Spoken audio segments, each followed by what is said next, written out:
नमस्कार दोस्तों, मैं हूं आपका यश भैया। इस पर्टिकुलर वीडियो में बच्चों हम टीसीएस के पॉइंट ऑफ व्यू से ब्लड रिलेशन देखने वाले हैं। भाई previous year questions and concept दोनों देखने वाले हैं। ब्लड रिलेशन बहुत इंपॉर्टेंट टॉपिक है टीसीएस के पॉइंट ऑफ व्यू से, तो मेक श्योर वीडियो को लास्ट तक देखिएगा। भाई देखिए, तीन टाइप के क्वेश्चन जनरली ब्लड रिलेशन में आते हैं, स्पेशली अगर हम टीसीएस की बात करें तो जनरल क्वेश्चन या पजल टाइप क्वेश्चन मिलेंगे, कोडेड ब्लड रिलेशन पर क्वेश्चन मिलेंगे और आपको इंडिकेटिंग ब्लड रिलेशन पर क्वेश्चन मिलेंगे। तीनों वैरायटी हम इस वीडियो में कवर करने वाले हैं। देखिए, तो सबसे पहले हम कॉन्सेप्ट ऑफ जनरेशन समझते हैं। ब्लड रिलेशन का एक इंपॉर्टेंट टॉपिक है भाई।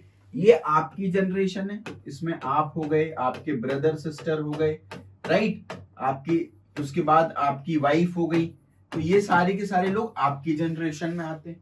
फिर आपसे एक जनरेशन ऊपर होता है जहां पर आपके फादर आ गए, आपकी मदर आ गई, राइट, उसके बाद अंकल आ गए, फिर आंट आ गई, ये सब आ गए। इसके बाद फिर एक जनरेशन और ऊपर आपके ग्रैंडफादर आ गए, आपकी ग्रैंड मदर आ गई। फिर इससे एक जनरेशन ऊपर जाएंगे तो ग्रेट ग्रैंडफादर आ गए, ग्रेट ग्रैंड मदर आ गई। फिर यहाँ पर नीचे आएंगे तो आपके नीचे कौन होंगे, आपकी सन, आपके डॉटर, आपके भतीजी भतीजे, है ना, या भांजी भांजे, तो इनको अपन नेफ्यू और नीस बोल देते हैं। नेफ्यू का मतलब भतीजा या भांजा और नीस का मतलब भतीजी या भांजी हो गई भाई। फिर नीचे आएंगे तो यहाँ पर आपका ग्रैंड सन, ग्रैंड डॉटर, और फिर और नीचे आएंगे तो great grand son and great grand daughter. भाई तो ये कॉन्सेप्ट ऑफ जनरेशन हो गया भाई। लेवल बाय लेवल हम चलते जाएंगे, ठीक है।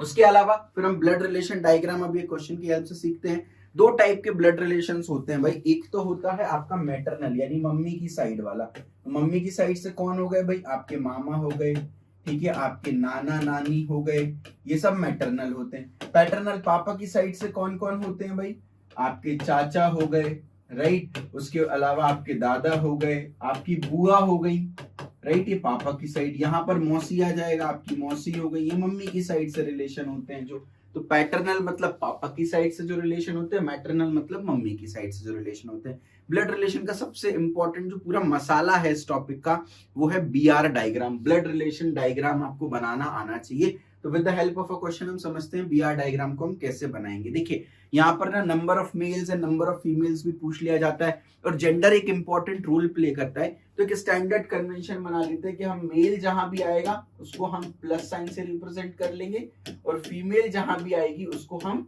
माइनस साइन से रिप्लेस कर देंगे। और जैसे ही किसी भी पर्सन का जेंडर आइडेंटिफाई हो जाए तो तुरंत उसके ऊपर प्लस या माइनस लिख दे, बिकॉज आगे फिर आप कंफ्यूज हो जाओगे, भूल जाओगे, तो तुरंत लिखना सीखेंगे, ठीक है। देखते हैं एक क्वेश्चन की हेल्प से हम समझते हैं क्या बोला है। सबसे पहले ए इज फादर ऑफ बी। ए जो है वो बी का फादर है, यानी ए ऊपर वाली जनरेशन में होगा, उसके जस्ट नीचे बी होगा, तो बी का फादर, तो ये आप है और आपके फादर है, तो फादर आपकी एक जनरेशन ऊपर होंगे। अच्छा, ए इज फादर ऑफ बी, ए जो है वो बी के फादर है। क्या मैं बी के जेंडर के बारे में अभी कुछ भी बोल पा रहा हूं? नहीं बोल पा रहा हूं भाई। बी बेटा भी हो सकता है, बेटी भी हो सकती है, लेकिन ए फादर है, यानी इससे श्योर है ए जो है वो मेल होने वाला है। तो ए का जेंडर पता चल गया, मेल है, तो ए के ऊपर प्लस लिख दिया ताकि हम आइडेंटिफाई कर पाए कि ए जो है हमारा मेल है। चलो, ये वाली लाइन हमने एग्जीक्यूट कर ली। अब क्या लिखा है, B is the father of C. B जो है वो सी का फादर है, तो सी नीचे आ जाएगा, बी ऊपर आ जाएगा, तो सी का फादर जस्ट ऊपर, बी आ गया। अच्छा, क्या मैं सी के जेंडर के बारे में अभी कुछ बता पा रहा हूँ? सी के जेंडर के बारे में कुछ भी नहीं बता पा रहा हूँ। C can be son of B, C can be daughter of B, ठीक है। अब बी जो है वो फादर है, तो सी बेटा या बेटी कुछ भी हो सकती है। अब बी जो है फादर है, तो मतलब बी के जेंडर के बारे में तो श्योर है, फादर मतलब मेल है, तो मेल मतलब प्लस, तो बी के ऊपर भी प्लस लिख दिया हमने, है ना। ऐसा क्यों कर रहे हैं? क्योंकि number of males and females आपसे क्वेश्चन में पूछा जा रहा है। अच्छा, आगे बढ़ते हैं। आर जो है वो ए की डॉटर है, आर ए की बेटी है, तो भाई ए का बेटा हो गया बी, यहां से क्लियर है। बेटा क्यों? क्योंकि प्लस लगा है। ए का बेटा है बी और आर जो है वो ए की बेटी है, तो इसका मतलब बी और आर जो है वो भाई बहन हुए कि नहीं हुए? क्योंकि ए का बेटा है बी और ए की बेटी है आर, तो बी और ए भाई बहन हुए। भाई बहन सेम जनरेशन में आते हैं, तो बी और आर जो है, सॉरी, वो आपके भाई बहन हो गए, सेम जनरेशन में आ गए, ठीक है। तो इसलिए हमने सेम लाइन से रिप्रेजेंट कर दिया। सर इक्वल टू क्यों लगाया? अब देखो इस बात को समझते हैं। अगर आप ऊपर वाली जनरेशन में जा रहे हो तो फॉर श्योर आप श्योर हो कि भाई आपके पेरेंट्स होंगे, ये या तो आपके चाचा चाची होंगे, ये आपका या तो बेटा होगा या भतीजे भतीजे। अब यहाँ पर क्योंकि सीधी लाइन है तो यानी ये आपके पापा ही होंगे, क्योंकि पापा के फिर भाई होते, अगर मान लो यहाँ पर कोई पी पापा के भाई होते तो इसका मतलब ये चाचा होते, आप समझ जाते। तो दिक्कत कब आएगी, जब मैं सेम जनरेशन की बात करूंगा। तो सेम जनरेशन में दो चीजें हैं, एक तो है भाई बहन, एक होता है हस्बैंड वाइफ का रिलेशन। अब कैसे आइडेंटिफाई करें, तो डबल बॉन्ड बना देते हैं, दो लाइन खींच देते हैं सो दैट ये अंडरस्टैंड हो जाए बी और आर जो है वो भाई बहन या भाई भाई है या बहन बहन है। अगर मैं सिंगल लाइन बनाता तो मतलब हस्बैंड वाइफ रिलेशन, क्योंकि सेम जनरेशन में दोनों रिलेशन पॉसिबल हो सकते हैं, तो उनके बीच में आइडेंटिफाई करना बहुत जरूरी है। ठीक है, तो अब यहाँ पर देखो आर जो है वो ए की डॉटर है, तो भाई ए की नीचे वाले लेवल पे आर होना चाहिए भाई, क्योंकि ए जो है वो फादर है तो नीचे वाले लेवल पर आ गई, और बी और आर भाई बहन हो गए तो ये सेम लेवल पर आ गए, क्योंकि भाई बहन इसलिए डबल बॉन्ड लगा दिया। अच्छा, आर जो है वो डॉटर है, इसका मतलब आर जो है वो फीमेल है, आर का जेंडर भी पता चल गया। आगे क्या बोला है, एक्स जो है वो बी की वाइफ है, वाइफ और हस्बैंड सेम जनरेशन के होते हैं, तो बी की वाइफ है एक्स, तो यहाँ पर एक्स बना दिया, और क्योंकि एक्स जो है वो वाइफ है मतलब फीमेल है, तो इसलिए माइनस लगा दिया यहाँ पर। तो अब देखो वाइफ भी इसी जनरेशन में है, बहन भी इसी जनरेशन में, तो अब पता कैसे चलेगा कि बी और आर के बीच में भाई बहन का रिलेशन है, डबल बॉन्ड देख के। बी और एक्स के बीच में हस्बैंड वाइफ का रिलेशन है, कैसे पता चलेगा, सिंगल बॉन्ड देख करके, इसलिए हमने ये बॉन्ड लगाए। तो इस तरीके से हम बी आर डायग्राम बना सकते हैं, और आगे प्रैक्टिस करेंगे तो क्लैरिटी मिलेगी। अब एक एक करके क्वेश्चन सॉल्व करते हैं। How is X related to A, X जो है वो ए से कैसे रिलेटेड है। अब आप डायरेक्टली रिलेशन फाइंड आउट करोगे तो आप समझ जाओगे भाई, एक्स जो है ये आपके हस्बैंड है, और हस्बैंड के पापा यानी ये आपके ससुर हैं, तो एक्स जो है वो कौन हो गई, बहू हो गई ए की, मतलब डॉटर इन लॉ हो गई। तो ऐसे भी आइडेंटिफाई कर सकते हैं, बट इसमें ना हमेशा कंफ्यूजन क्रिएट होगा। तो आप या तो अपनी फैमिली ट्री मान सकते हो, या आप अपने आप को मान लो, या पापा को मान लो, या आप अपनी वाइफ मान लो, या आप अपनी बहन मान लो, या उससे भी आसान पड़ता है कोई भी स्टैंडर्ड कन्वेंशन ले लो। हम सबने तारक मेहता का उल्टा चश्मा सीरियल देखा है, तो हम एक काम करते हैं, बी को हम मान लेते हैं जेठालाल, जेठालाल की वाइफ कौन हो गई, दया हो गई, जेठालाल के पापा कौन हो गए, चंपकलाल हो गए। ठीक है, जेठालाल का बेटा कौन हो गया, टप्पू हो गया। ठीक है, अब जेठालाल की बहन कौन हो गई, चलो अपन बबीता मान लेते हैं भाई, बबीता जो है वो जेठालाल की बहन है, जस्ट फॉर एन इंस्टेंस। ठीक है, अब आपसे देखो, अब देखो कितना आसान हो जाएगा। How is X related to A, X कौन है, दया, दया ए की कौन लगती है। देखो एक्स रिलेटेड टू ए मतलब एक्स कौन लगती है ए की, इसको ऐसे पढ़ते हैं, एक्स कौन लगती है ए की, यानी दया कौन लगती है चंपक चाचा की, भाई दया जो है वो बहू है चंपक चाचा की। तो डॉटर अगर ये लिख रहे हैं तो बेटी इन लॉ लिख रहे हैं, तो मतलब दूसरी पार्टी वाली बेटी, मतलब क्या बोलते हैं, समधन के घर की बेटी, इसलिए हम इन लॉ लगा देते हैं, तो डॉटर इन लॉ हो गए। नंबर ऑफ मेल्स भाई, अब आप देखोगे सर यहाँ पर 2 मेल है, नहीं आप आइडेंटिफाई नहीं कर सकते नंबर ऑफ मेल, क्योंकि सी के जेंडर के बारे में अभी कुछ भी हमको पता नहीं चला है। पूरा क्वेश्चन देखकर हम ये आइडेंटिफाई नहीं कर पा रहे सी मेल है या फीमेल है। अगर सी मेल हो गया तो नंबर ऑफ मेल 3 हो जाएंगे प्लस साइन, अगर सी फीमेल हो गया तो नंबर ऑफ मेल 2 ही रह जाएंगे, तो नंबर ऑफ मेल आप अभी डिटरमाइन नहीं कर सकते। सिमिलरली नंबर ऑफ फीमेल्स अभी तो 2 हैं, लेकिन अगर सी फीमेल हो गई तो 3 हो जाएंगे, अगर सी मेल हो गया तो 2 होंगी। तो सी का जेंडर नहीं पता तो नंबर ऑफ फीमेल्स भी आप नहीं बता सकते। नेक्स्ट क्या है, सी आर से कैसे रिलेटेड है भाई, तो सी जो है वो आर का कौन लगा भाई, सी आर का कौन लगा, तो टप्पू जो है वो बबीता जी का कौन लगा। देखो भाई, तो ये कौन है, ये आप हो, ये आपका भाई है, आपके भाई का बच्चा, मतलब अगर आप रिवर्स समझोगे तो ये बी पापा है, पापा की बहन ये बुआ है, तो सी जो है वो कौन लगा, भतीजा लगा, भतीजा या भतीजी, तो नेफ्यू लिख सकते हैं या नीस। अब क्योंकि भतीजा या भतीजी ये हम अभी नहीं बता पा रहे क्योंकि इसका जेंडर क्लियर नहीं है भाई, तो आपके भाई का जो बेटा है वो क्या लगा, आपका भतीजा ही लगा भाई वो तो। ठीक है, how is A related to C, A जो है वो कैसे सी से रिलेटेड है भाई, तो ए जो है वो ग्रैंडफादर है सी का, very simple. How is C related to A, C क्या लगा ए का, सी जो है वो ग्रैंड सन भी हो सकता है एंड ग्रैंड डॉटर भी हो सकता है, क्योंकि जेंडर अभी क्लियर नहीं है। तो मेरे ख्याल से बीआर डायग्राम कैसे बनाते हैं, बिल्कुल बेसिक सा क्वेश्चन हमने आपके सामने रखा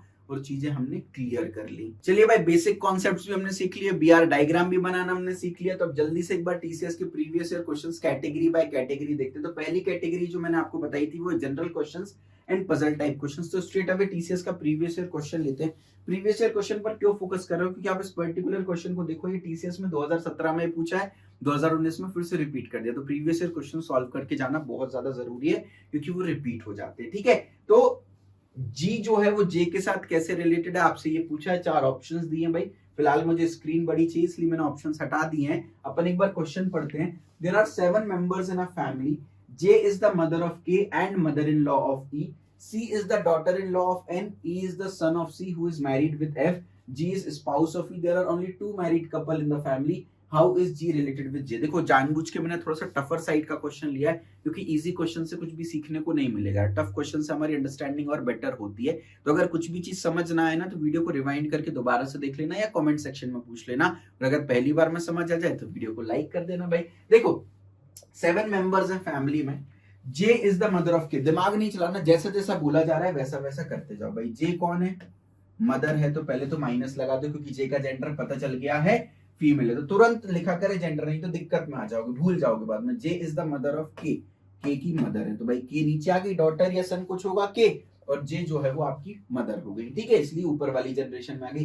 and mother in law of, देखो जब भी कभी एंड वर्ड आता है ना तो हमेशा फर्स्ट पर्सन की बात की जाती है, और जब भी कभी हु वर्ड आता है तो जस्ट पहले पर्सन की बात की जाती है। तो who is married with F है तो मतलब ये सी की बात कर रहे हैं, सी इज मैरिड विद एफ, और अगर यहाँ पर एंड लगाए तो मतलब फर्स्ट पर्सन की बात कर रहे हैं, यानी मैं जे की बात कर रहा हूँ। क्या है? जे जो है वो ई की मदर इन लॉ है, तो भाई जे जो है वो के की डॉटर है, ई की मदर इन लॉ है। ई की मदर इन लॉ का मतलब क्या है? सासू माँ। सासू माँ का मतलब क्या है?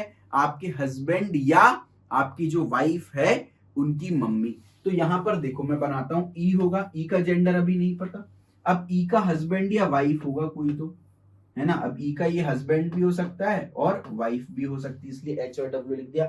हस्बैंड भी हो सकता है, वाइफ भी हो सकती है। अच्छा एक बात ये समझो, ये जो हस्बैंड और वाइफ है ये जे का बेटा है, बेटा या बेटी होगी, आप समझ रहे हो क्यों? क्योंकि जे जो है वो आपकी सासू माँ है, तो यानी आपके हस्बैंड या वाइफ की वो माँ होंगी। तो भाई अगर हस्बैंड या वाइफ की माँ है और के भी बेटी है तो क्या मैं इनको भाई बहन बोल सकता हूँ?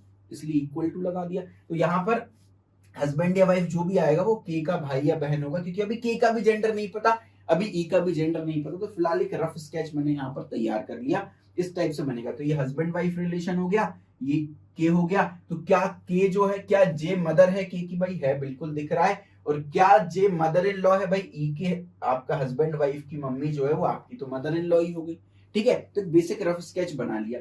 C is the daughter in law of N। अब यहाँ तो भाई C भी नहीं है, N भी नहीं है, तो यानी एक नई कहानी कुछ तो चल रही है भाई, तो अपन उसको बना लेते। C क्या है? डॉटर इन लॉ है N की, यानी C डॉटर इन लॉ का मतलब क्या है? बहू है N की। तो N जो है वो सासू माँ या तो फिर ससुर हो सकते, कुछ भी हो सकते। तो अब भाई इनका कोई तो बेटा ही रहा होगा, है ना, बेटा रहा होगा, क्योंकि भाई बोला है कि सी जो है वो डॉटर इन लॉ है, और इधर पे कहीं तो सी रही होगी, सी में माइनस लगा दो, यहाँ प्लस लगा दो भाई, है ना। तो ये सी है, ये सी का हस्बैंड हो गया, तो वो एन का क्या हो गया? बेटा हो गया। तो एन का बेटा की वाइफ कौन होती है? बहू होती है। तो सी कौन हो गई? एन की बहू हो गई। अभी एन के जेंडर के बारे में नहीं पता, दोबारा समझो। सी मतलब ये आप हो गए, ये आपके हस्बैंड की मम्मी, आपकी सासू माँ हो गई, तो आप कौन हो गए? उनकी डॉटर इन लॉ हो गई, ठीक है। तो ये भी लाइन हमने कवर कर ली। C is the daughter in law of N. E is the son of C. E जो है वो सी का बेटा है, देखो समझो, E is the son of C, तो ई जो है वो सी का बेटा है। चलो भाई, ई जो है वो सी का बेटा है, यानी ई के जेंडर के बारे में पता चल गया। ये देखो भाई, ई जो है वो सी का बेटा है। Who is married with F, देखो भाई अब काम अपना जो है वो खत्म हो गया। Who is married with F, who मतलब किसकी बात कर रहे हैं? सी। सी की शादी किसके साथ हुई है? एफ के साथ हुई है। मैंने बताया था सी की शादी जो है वो एफ के साथ हुई है, समझो बात इसको। सी इज मैरिड विद एफ, तो ये जो बेटा है वो कौन निकल के आ गया आपका? बताओ भाई, ये एफ निकल के आ गया, क्योंकि सी की शादी किसी लड़के के साथ हुई है और वो क्लियर कर दे दिया एफ के साथ हुई है, समझ रहे हो। And G is the spouse of E, भाई ये सबसे इंपॉर्टेंट पॉइंट है। जी कौन है? स्पाउस है ई का। स्पाउस का मतलब क्या होता है? वाइफ, है ना, वाइफ होना। तो ई की स्पाउस, ई का स्पाउस यानी ई की वाइफ है जी, तो इसको ऐसे लिख दो, जी इज वाइफ ऑफ ई। तो देखो भाई, आप ई क्योंकि मेल है तो अब यहाँ तो वाइफ होगी, तो आप वो वाइफ को ही तलाश रहे थे तो मिल गई वो वाइफ, जी है वो वाइफ जिसकी मैं बात कर रहा था। तो जी में आ गया माइनस। के जेंडर के बारे में अभी भी कुछ भी नहीं पता है, ठीक है। अब इस डायग्राम को अपन कंप्लीट कर देते हैं भाई। ये दोनों डायग्राम में क्या कॉमन पॉइंट है? ई कॉमन पॉइंट है, तो ई के ऊपर सी लिखा हुआ है, सी के लेफ्ट में एफ लिखा हुआ है। देखो जनरेशन बाय जनरेशन चलना है, तो ये डायग्राम ना इस हिसाब से बनेगा। देखो, तो ई के ऊपर क्या बना दिया? सी, फिर यहां बना दिया कुछ अपन ने एफ, और एफ के ऊपर बना दिया कुछ अपन ने एन। तो अगर आपसे एक सवाल पूछ लिया जाए कि भाई जे एफ और सी क्या सेम जनरेशन में, हाँ भाई इनके बीच में क्या रिलेशन है मैं नहीं बता सकता, लेकिन ये सेम जनरेशन में। के जी और ई क्या सेम जनरेशन में, हाँ जी सेम जनरेशन में।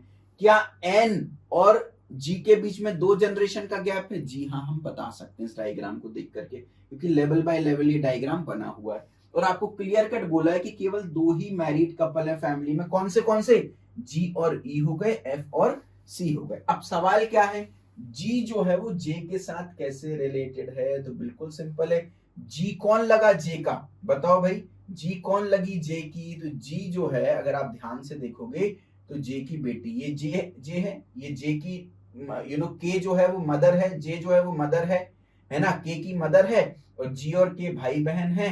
तो यही तो डिसाइड हुआ था ना, यहाँ पर हस्बैंड या वाइफ आएगी ई की, जो कि जे की बेटी या बेटा होगा। तो जी और जे कैसे रिलेटेड है, जी कौन लगी, डॉटर लगी, किसकी, जे की। भाई ध्यान से देखो ना, ये डॉटर ही हो गई आपकी, तो ये बहन, बहन की माँ और आपकी माँ एक ही होती है, तो डॉटर हो गई। भाई करेक्ट आंसर आपका ऑप्शन बी आ गया। तो अगर शांति से हम डायग्राम बनाएंगे, फॉलो करेंगे, तो बहुत सारे इसमें देखो, ये तो फिर भी सिंपल क्वेश्चन है। ट्रिकी क्वेश्चन क्या, वो जनरेशन का बन सकता है।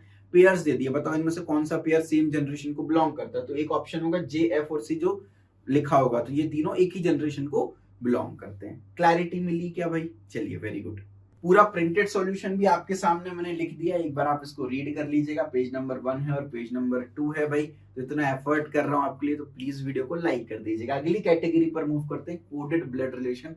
अगेन बहुत इंटरेस्टिंग कैटेगरी है। तो आगे बढ़ने से पहले छोटा सा रिक्वेस्ट, अगर आपने चैनल को अभी तक सब्सक्राइब नहीं किया है तो मेक श्योर सब्सक्राइब करके बेल आइकन दबा दीजिएगा। और टीसीएस की मैंने एक पूरी प्लेलिस्ट बना रखी है, तो मेक श्योर उस प्लेलिस्ट को भी जरूर से देखिएगा, डिस्क्रिप्शन में आपको प्लेलिस्ट मिल जाएगी। चलिए भाई अपने क्वेश्चन पर मूव कर जाते हैं। ये सवाल कोडेड ब्लड रिलेशन का है और ये टीसीएस में 3 बार पूछा, इसलिए मैं बार बार फोकस कर रहा हूँ कि आप प्रीवियस ईयर क्वेश्चन जरूर सॉल्व करें।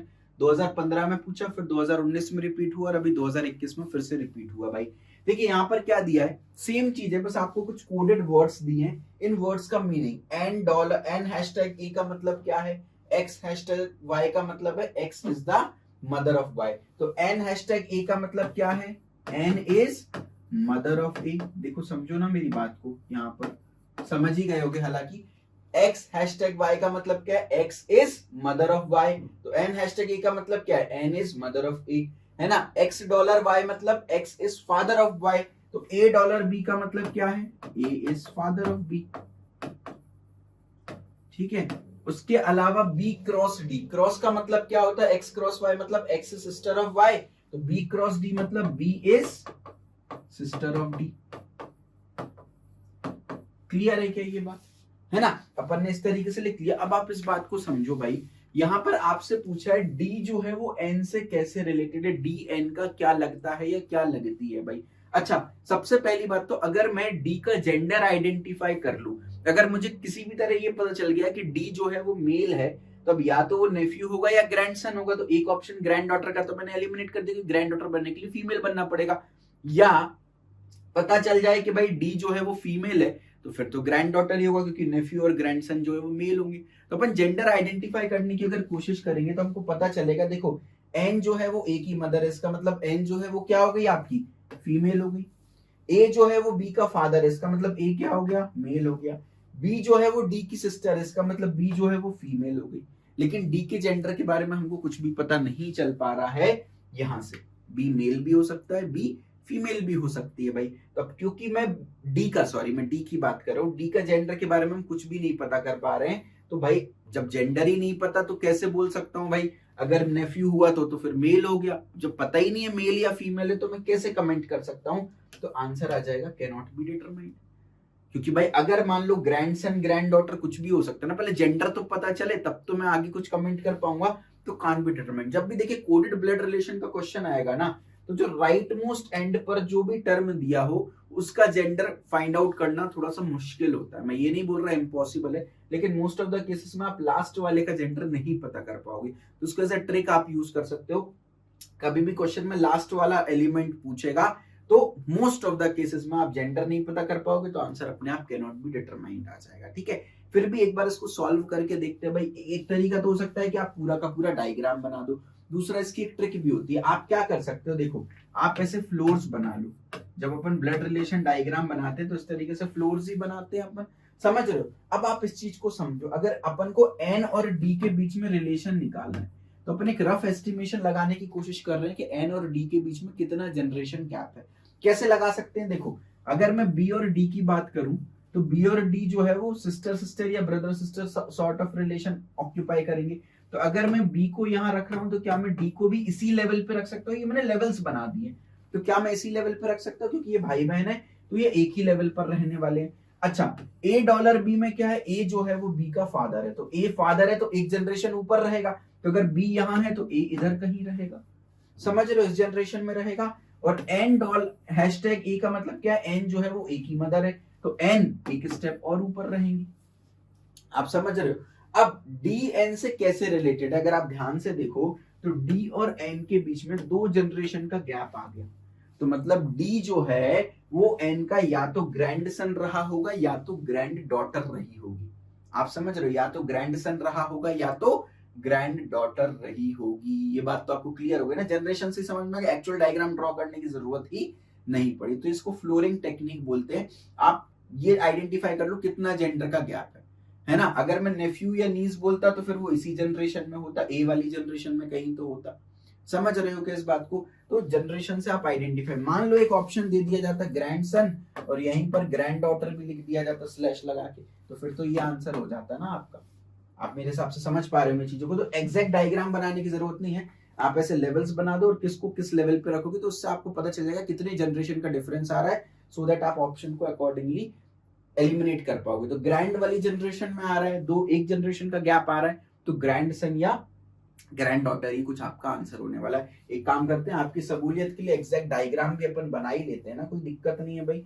एन जो है वो ए की मदर है, तो एन मदर हो गई ए की, ठीक है। ए जो है वो बी के फादर है, तो ए फादर हो गए बी के, और बी जो है वो डी की सिस्टर है, तो बी जो है वो डी की सिस्टर हो गई। तो डी के जेंडर के बारे में तो नहीं बता सकते, लेकिन डी जो है वो एन का या तो ग्रैंडसन होगा या तो ग्रैंड डॉटर होने वाला है, ठीक है। मेरे ख्याल से आप कोडेड ब्लड रिलेशन कैसे सॉल्व करते हैं उस पर भी आपको क्लैरिटी मिल गई होगी, पूरा प्रिंटेड सॉल्यूशन भी आपके सामने है, इसको एक बार आप रीड कर सकते हैं। चलिए भाई अगली कैटेगरी पर मूव करते हैं। अगली कैटेगरी है इंडिकेटिंग ब्लड रिलेशन। ये सबसे टफ कैटेगरी है भाई, पसीने छूट जाते हैं इसके क्वेश्चन सॉल्व करने में। कैसे, अभी आपको थोड़ी देर में पता चलेगा भाई।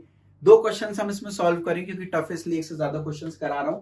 पहला क्वेश्चन देखिए टीसीएस में 2020 में पूछा गया था। इंडिकेटिंग ब्लड रिलेशन का मतलब क्या है, 2 लोग बात कर रहे हो किसी रिलेशन के बारे में, या कोई एक व्यक्ति किसी रिलेशन के बारे में इंडिकेट कर रहा हो, बात कर रहा हो। जैसे फॉर एग्जांपल यहाँ देखिए, pointing to a photograph Asha said, Asha एक फोटोग्राफ को देखते हुए किसी रिलेशन की बात कर रही है। क्या बोल रही है आशा, हिज मदर्स, फोटोग्राफ में जो पर्सन है his mother's only daughter is my mother, तो इस जो फोटोग्राफ में पर्सन है इसकी मम्मी की ओनली डॉटर मेरी मम्मी है। तो देखिए जब भी इस तरह का क्वेश्चन आएगा, पॉइंटिंग वर्ड से शुरू हो, या 2 लोग आपस में किसी रिलेशन की बात कर रहे हो, या एक व्यक्ति किसी फोटो को देख करके बात कर रहा हो, तो उसको बोलते हैं इंडिकेटिंग ब्लड रिलेशन। जब भी इंडिकेटिंग ब्लड रिलेशन का सवाल आएगा, एक ट्रिक याद रखिएगा, हमेशा माय वर्ड से स्टार्ट कीजिएगा। हम स्टार्टिंग से स्टार्ट करते हैं, कंफ्यूज हो जाते हैं, हमेशा माय वर्ड से स्टार्ट कीजिए। Pointing to a photograph Asha said, ये पूरा स्टेटमेंट कौन बोल रही है, आशा। तो माय वर्ड किसके लिए यूज हो रहा है, आशा के लिए यूज हो रहा है। तो सबसे पहले हम आशा से शुरू करते हैं, माय मदर। तो पहले हम आशा बना लेते हैं डायग्राम में, क्योंकि आशा फीमेल है इसलिए माइनस आशा की मदर, तो ए मदर लिख दी हमने, माय मदर। तो भाई आशा की मदर इसके जस्ट ऊपर आ जाएगी, तो माय मदर, ठीक है। फिर बोला his mother's only daughter is my mother, मेरी माँ जो है वो उसकी मम्मी की ओनली डॉटर है। तो भाई ये यहाँ पर हिज मदर आ गई, अगर आप ध्यान से ऑब्जर्व कर पा रहे हो, तो उसकी मम्मी की ओनली डॉटर, उसकी मम्मी की ये डॉटर होगी, उसकी मम्मी की, क्योंकि डॉटर नीचे ही बनती है, उसकी मम्मी की ओनली डॉटर जो है वो मेरी मम्मी होगी। अब यहां पर क्या मैं इसको ऐसे बना सकता हूं, बोलो भाई, देखो ना, क्योंकि आप समझो ना, आपकी मम्मी की बेटी आपकी कौन लगी, आपकी मम्मी की बेटी आपकी बहन ही लगी, तो ये आपकी मम्मी है, हिज की मदर है, उसकी बेटी आपकी तो बहन ही हुई ना, हिज की बहन हुई भाई। अब क्या पूछे, how is Asha related to the man in the photograph, ये जो हिज वर्ड है this is nothing but man in the photograph, his mother यानी फोटोग्राफ पे ही तो पॉइंट करके बोल रही है, तो ये मैन है, इस मैन का आशा के साथ क्या रिलेशन है, तो ये आशा हो गई, ये आशा की मम्मी का भाई यानी आशा का मामा हो गया। तो लेकिन आपसे पूछा है आशा क्या लगी इस आदमी की, तो आशा कौन लगी भाई, आपकी बहन का बेटा जो है वो कौन होता है, आपकी बहन की बेटी कौन होती है, आपकी भतीजी होती है, नीज होती है। करेक्ट आंसर आ गया आपका ऑप्शन डी। ठीक है, इस तरह से सॉल्व करना भाई। देखो पूरा प्रिंटेड सॉल्यूशन आपके सामने, एक बार इसको आप चाहें तो रीड कर सकते हैं। देखिए मजेदार क्वेश्चन आने वाला है आगे, उससे पहले आपको एक फनी वीडियो दिखाता हूँ, वीडियो देखिएगा, एंजॉय करिएगा। हाँ जी मैडम। अंकल वो एक लॉप्रोमाइड, हाइड्रोक्लोराइड, क्लोरोफेनाइल, डीफेनाइल, डीमिथाइल, हाइड्रोक्सिन, पेप्रिडाइन, वाटरमाइड, मोनोहाइड्रोक्लोराइड देना है? लूज मोशन का दवाई। अरे मैडम को टट्टी लगी है, दे दो।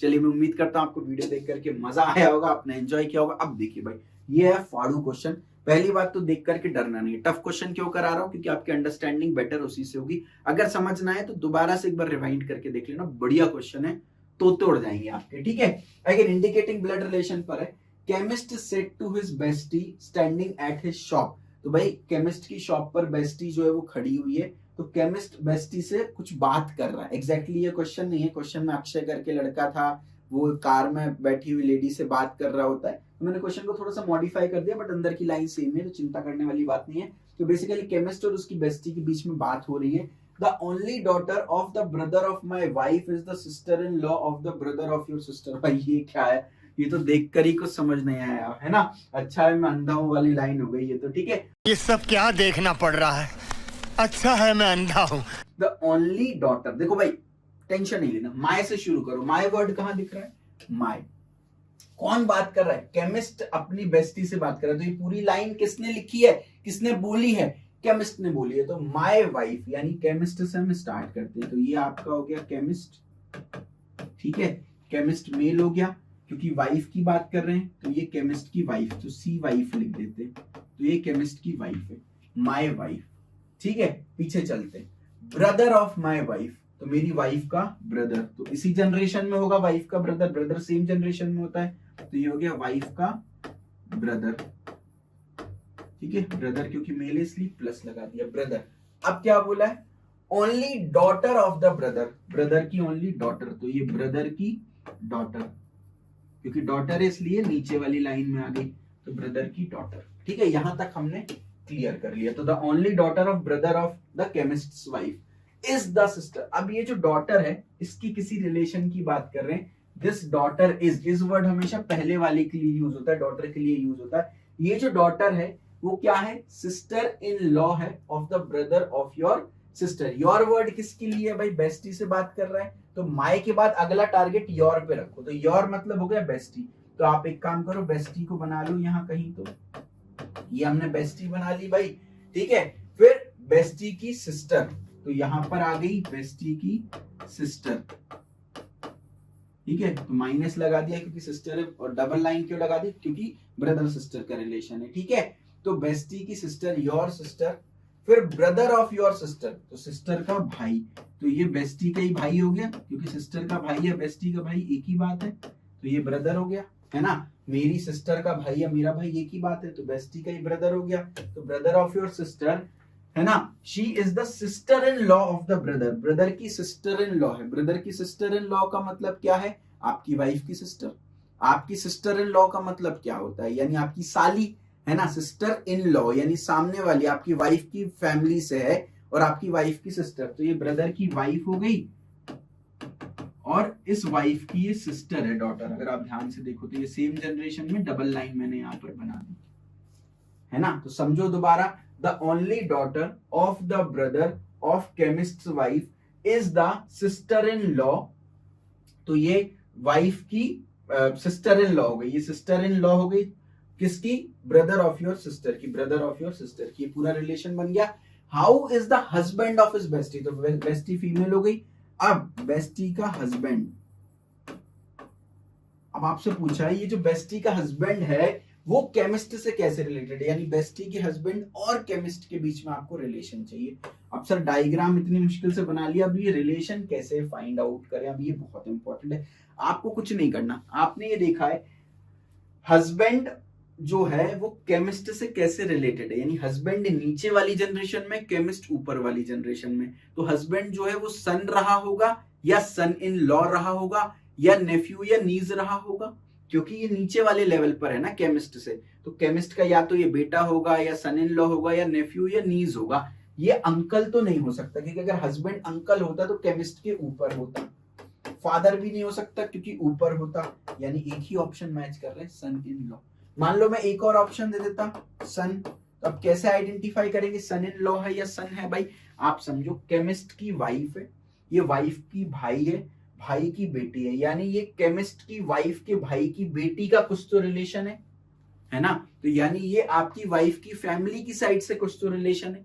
तो जब भी वाइफ की फैमिली की साइड से कोई रिलेशन होता है तो इन लॉ लग जाता है, इसलिए सन इन लॉ जो है वो करेक्ट आंसर। भाई थोड़ा सा टफ क्वेश्चन है, लेकिन हमको टफ क्वेश्चन ही तो सॉल्व करना है। जो क्वेश्चन बाकी लोग नहीं सॉल्व कर पाएंगे, अगर वो क्वेश्चन हमने सॉल्व कर दिया तभी तो हम बाकी लोगों से आगे बढ़ पाएंगे ना, तभी तो हमारा सिलेक्शन हो पाएगा भाई, है ना। चलिए एक क्वेश्चन और ट्राई करते हैं। टीसीएस में 2018 में पूछा था, ये आपके लिए विद्यार्थी कर्तव्य होमवर्क क्वेश्चन है, तो आपको इसको सॉल्व करना है और कमेंट सेक्शन में मुझे आंसर बताना है। तो आप सभी लोगों के आंसर का कमेंट सेक्शन में मेरे को वेट रहेगा, मैं आपको बताऊंगा आपका आंसर करेक्ट है कि नहीं। तो वेरीफाई करने के लिए आप कमेंट सेक्शन में डाल सकते हैं, मेरी टीम से आपको रिप्लाई पहुंच जाएगा, ठीक है। तो भाई ब्लड रिलेशन एक इंपॉर्टेंट टॉपिक है टीसीएस के पॉइंट ऑफ व्यू से। तो अभी देखिए लिमिटेड क्वेश्चंस में हमारी इतनी अच्छी अंडरस्टैंडिंग हुई है, तो अगर हम बहुत सारे क्वेश्चन सॉल्व करेंगे, बहुत सारी ट्रिक्स सीखेंगे तो हमको मजा आ जाएगा। तो कंप्लीट ब्लड रिलेशन टीसीएस के पॉइंट ऑफ व्यू से पढ़ना है, सारे टीसीएस के टॉपिक्स पढ़ना है, कंप्लीट टीसीएस की प्रिपरेशन करनी है, सारे प्रीवियस ईयर क्वेश्चन सीखने हैं, ट्रिक्स सीखनी है, तो आप टीसीएस सुपर सेट कोर्स हमारा परचेज कर सकते हैं। डिस्क्रिप्शन में लिंक मिलेगी। 100%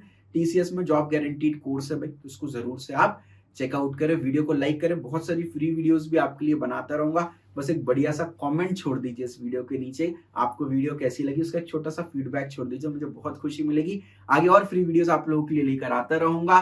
तब तक के लिए खुश रहें, मस्त रहें, लव यू ऑल।